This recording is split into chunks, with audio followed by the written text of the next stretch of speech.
안녕하세요, 대방중 학생들. 자, 오늘은 다시 온라인 수업이 시작되었습니다. 우리 지난주에 여러분들 처음 학교에서 만나서 너무 반가웠어요.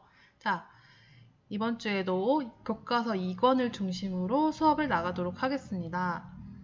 자, 지금 우리 보고 있는 화면을 보면은 오른쪽에 웬 아저씨 하나가 앉아 계시죠? 자, 이 아저씨는 누구냐면은 피카소라는 작가예요.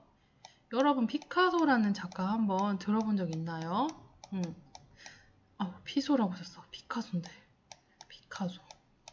자, 피카소라는 작가는 여러 가지 작품 유형을 만들었던 작가인데요. 그 중에서 라인 드로잉 또는 빗으로 표현을 했으면 라이트 드로잉이라는 또 하나의 작품을 많이 남겼습니다. 자, 이 아저씨, 이 할아버지, 이 작가님이 어때요? 한 가지 선을 가지고 큰 형태를 표현을 했죠. 자, 이 작품의 제목이 켄타로스예요. 켄타로스. 자, 그리스 로마 신화에 나오는 그 상상의 상상의 동물이라고 할 수 있죠.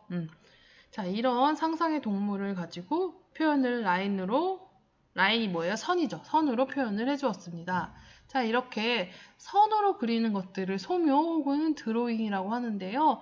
이러한 것들에 대해서 오늘 한번 자세히. 자, 그래서 소묘라는 것은 어떤 뜻을 지닐까요? 자, 소묘란 대상을 주로 단색의 선으로 표현하는 것. 여기서 말하는 단색은 주로 한 가지 색깔을 사용한다는 거예요. 또는 드로잉이라고 합니다. 자, 소묘랑 그럼 드로잉이랑 비슷한 의미로 사용이 된다는 걸 알 수 있죠. 자, 소묘는 대상의 형태, 명암, 원근, 비례, 질감 등을 사실적으로 나타낼 수 있습니다. 자, 여기에서 형태는 무엇일까요? 말 그대로 사과는 사과 형태로 표현을 해주고요. 그리고 물고기는 물고기로 이렇게 형태를 그려준다고 할 때의 형태입니다. 자, 우리 명암은 배웠어요. 명암은 뭐였죠? 자, 흰색이 10번이었고요. 검정색이 0번이었어요. 자, 흰색부터 검정색까지 이렇게 밝고 어둠을 표현한 단계를 명암이라고 합니다. 원근은요, 아직 배우지 않았지만, 자, 보통 우리가 이렇게 사람이 있어요. 사람이 이렇게 있으면, 선생님 그림 너무 잘 그린다, 그쵸? 자, 앞에 있는 나무는 사람보다 커서 크게 이렇게 나무가 있습니다. 그런데 똑같은 나무가 저 뒤에 있다고 생각을 해봅시다. 자, 그러면 원래는 이 나무 크기랑 똑같은 크기로 뒤로 가야겠죠. 그런데 원근이라는 것을 사용을 하면요. 똑같은 크기의 나무가 작게 그려집니다. 그래서 멀리 있고 가까이 있고를 이렇게 느껴지게 표현을 해주는 거를 원근법이라고 보통 하는데요. 거기에서 쓰여지는 원근입니다. 어때요? 소묘로 그림을 통해서 가까이 있는 것은 크게 그리고 멀리 있는 건 작게 그려서 원근이 표현되고 있죠. 자, 우리 비례도 배웠어요. 금강비례 그리고 황금비례. 이렇게 황금비례 하면서 1.14대 1.14대 1이었나요? 선생님도 헷갈리네요. 비례에 대해서 배웠었어요. 자, 비례 그래서 가로와 세로의 비례 이럴 때 사용되는 것이고요. 우리 질감도 배웠었어요.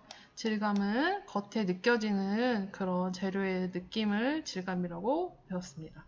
자, 이렇게 평면, 우리 그냥 이렇게 종이가 있죠. 종이에다가 소묘를 통해서 이렇게 형태, 명암 등등등등등등을 표현할 수 있다는 것을 알 수 있습니다. 자, 소묘는 작가의 생각, 느낌 등 눈에 보이지 않는 것들을 이미지화하기도 한다. 자, 방금 전에 봤던 소묘는 질감, 명암 이런 것들은 주로 사실적인 표현을 해요. 자, 여기서 말하는 사실적인 표현이란 사실적 말 그대로 있는 거를 내가 보고 있는 거를 그대로 그리는 거예요. 예를 들어서 사과가 있어요. 그러면 작가들이 사과를 보고 똑같이 사과처럼 그리는 거. 이거를 사실적으로 표현을 한다고 해요. 자, 그런데 이렇게 사실적인 표현에 소묘가 사용되는 것뿐만 아니라 지금 보고 있는 건 어때요? 작가의 생각, 느낌 등등 눈에 보이지 않는 것들도 표현할 수 있어요. 자, 눈에 보이지 않는 게 우리 내가 무슨 생각하는지 맞춰봐. 내가 무슨 느낌 느꼈는지 맞춰봐 하면은 알 수 없죠. 그렇듯이 눈에 보이지 않는 것들도 내가 상상력을 통해서 표현을 할 수 있습니다. 자, 아까 앞에서 봤던 이 작품 보면은 어때요? 켄타로스가 지금 우리 2020년에 한국에 켄타로스를 살아있는 걸 볼 수 있을까요? 볼 수 없죠. 이런 작가가 상상 속의 인물들도 상상 속의 이런 동물 신들도 내가 생각을 통해서 표현을 할 수 있죠. 이런 것들이 소묘의 한 역할이라고 볼 수 있습니다. 자, 또 한번 볼까요? 소묘는 미술의 기초 이론 및 기술을 습득하기 위한 훈련 과정이며 그 자체로도 독립작품이다. 자, 말이 조금 어렵죠? 자, 소묘를 한다는 것 자체는 우리 좀 이제 중학생이 미술학원을 만약에 다닌다 하면은 이런 소묘 수업을 실제로 보고 똑같이 그리는 수업을 굉장히 많이 해요. 왜냐면은 그것이 그림 그리는 이런 기술을 익히기에는 기초라고 생각을 하기 때문이에요. 자, 근데 소묘가 꼭 반드시 사실적인 것만 그리지 않는다고 방금 배웠죠. 그러니까 내가 어떤 사물을 똑같이 그리는 능력이 다소 부족하다고 해서 내가 그림을 못 그린다고 생각하지 않았으면 좋겠어요, 여러분이. 자, 미술의 기초를 그렇게 해서 기술을 습득을 한다고 표현을 하죠. 그쵸? 이거는 테크닉적인 부분이에요.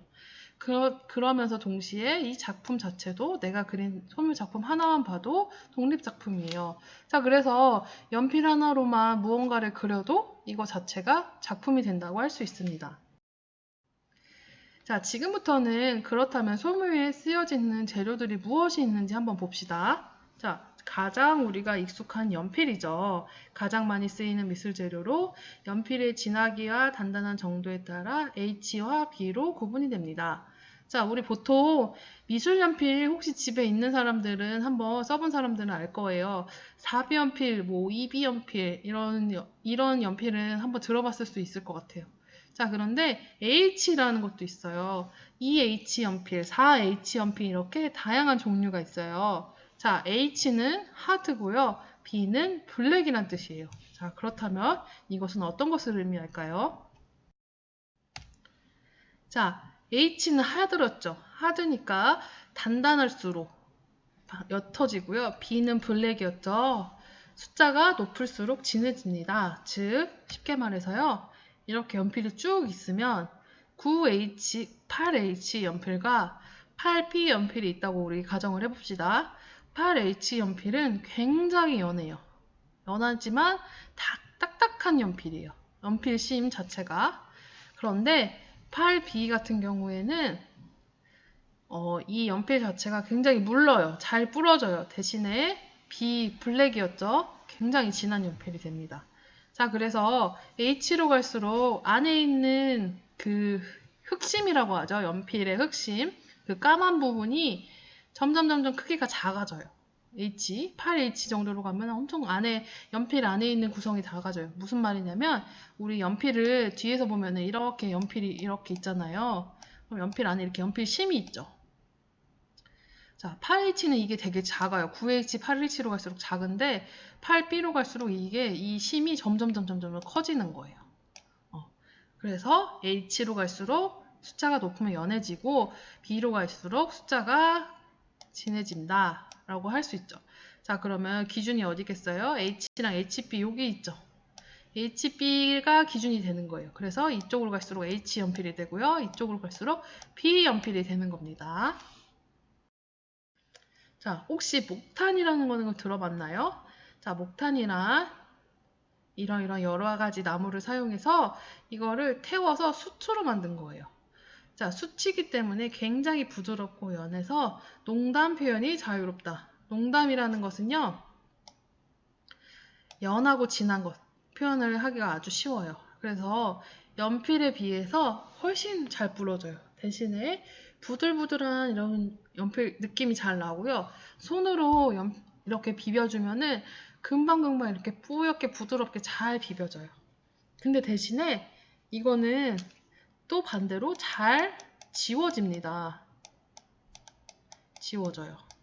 그렇기 때문에 목탄을 일반적으로 쓴 다음에는 이 위에다가 정차액 같은 거를 뿌려줘서 더 이상 지워지지 않게 하는 그런 역할도 합니다. 우리 여러분들 여기 미술실과 같이 수업을 했으면 이런 재료들도 많이 사용해 봤을 텐데 그런 걸 하지 못해서 좀 아쉽습니다.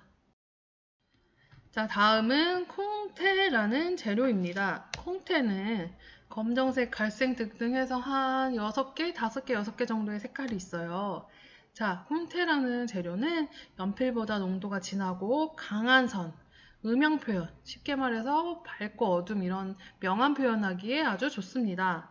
자, 이 콩테 같은 경우에는 방금 우리가 봤던 목탄이랑 약간 반대되는 느낌이 있어요. 목탄은 부들부들하고 이렇게 부들부들한 표현에 적합을 한데 이거 같은 경우는 콩테 같은 경우는 강한 선, 진한 선을 표현할 때 좋습니다. 그래서 단점이 목탄이랑 반대예요. 단점이 목탄은 잘 지워지죠. 콩테는 잘 지워지지 않아서 지우기가 아주 어렵습니다. 자, 이렇게 두 가지 비교되는 재료를 사용을 했고요. 여러분 만약에 우리가 코로나가 아니었으면 같이 미술실에서 이런 재료들을 사용을 해봤을 텐데 그렇지 못해서 좀 아쉽습니다. 네. 자, 우리 그 다음에는요, 많이 우리가 사용하고 있는 볼펜, 펜입니다. 자, 어때요? 날카롭고 딱딱한 느낌으로 세밀한 표현에 적당합니다. 이 앞에 재료들이랑은 또 다른 느낌을 낼 수 있겠죠. 이 전에 앞에 있는 것들은 뭔가 이런 덩어리감, 부드러운 느낌, 선명한 느낌 이런 것들을 면적으로 표현을 한다면 이 앞에까지는 면에 가깝다면 지금 이 보고 있는 볼펜은 선에 가깝죠. 이렇게 선 표현하기에 아주 좋죠. 그래서 자, 다음은요. 붓과 먹입니다. 가는 선, 굵은 선, 빠른 선, 느린 선 등 선의 성질과 먹의 효과를 살려 그릴 수 있다. 자, 우리 지난주에 학교에서 수업을 했을 때 선긋기 연습 한번 했었죠. 그때 어땠어요, 선생님이? 약간 속도를 주면서 그려주라고 했었죠. 선긋기 할 때. 마찬가지예요. 근데 펜은 일정하기 때문에 연필이랑 펜은 일정하기 때문에 잘 그런 차이가 없지만 붓을 사용해서 먹과 붓을 사용하면요. 빨리 하고 천천히 하고 이 차이에 따라서 먹이 굉장히 다르게 표현이 되고 있어요. 이런 효과들을 줄 수 있다고 알 수 있습니다. 자, 농담의 효과를 또 자유롭게 표현할 수 있습니다. 연하고 진하고 이런 것들을 표현할 수 있죠. 자, 이렇게 우리 오늘은 소묘가 무엇인지 그리고 소묘에 사용되는 재료들을 알아봤습니다. 재료들이 훨씬 더 많아요. 근데 가장 대표적인 것들만 봤고요. 자, 그래서 오늘의 학습 일지는요. 자, 연필의 H는 뭐였죠? 그리고 연필의 B는 뭐였죠? 자, 그걸 무엇을 뜻하는지 빈칸을 채워서 빈칸만 쓰지 말고 문장으로 써주세요. 그 다음에 두 번째 줄에는 4B 연필이랑 4H 연필 두 개가 있습니다. 이 중에서 더 진한 연필은 무엇일까요? 여기도 빈칸을 채워주세요. 자, 방금 봤던 붓과 먹의 특징이 있었죠. 그 특징도 두 번째로 써주시면 됩니다.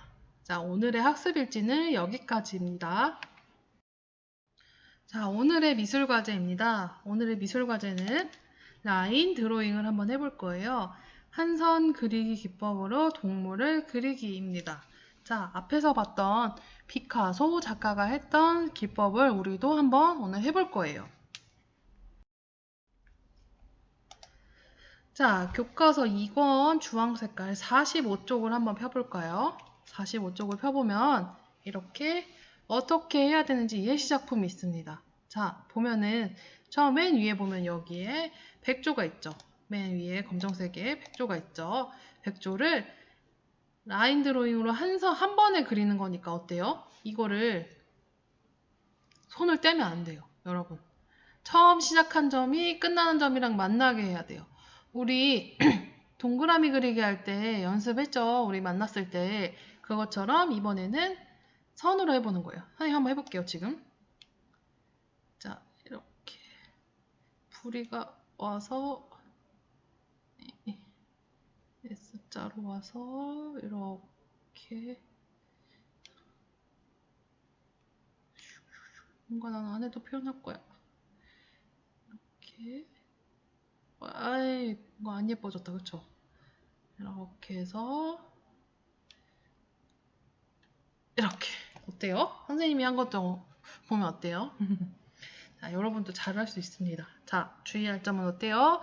처음 시작한 점이랑 끝나는 점이 만나면 좋지만 못 만났죠, 선생님은. 못 만나더라도 그렸던 이미지랑 연결이 돼서 처음과 끝이 보이지 않도록 해주세요. 자, 그렇다면 동물의 특징을 보면서 잘 관찰을 해야 돼요. 자, 관찰이 일단 중요합니다. 어디에 부리가 있고 어디에 날개가 있고 이런 것들을 위치를 잘 꼼꼼하게 봐야겠죠. 자, 그래서 동물의 특징이 잘 나타내면서 선 한 개로 간단하게 그리는 게 오늘.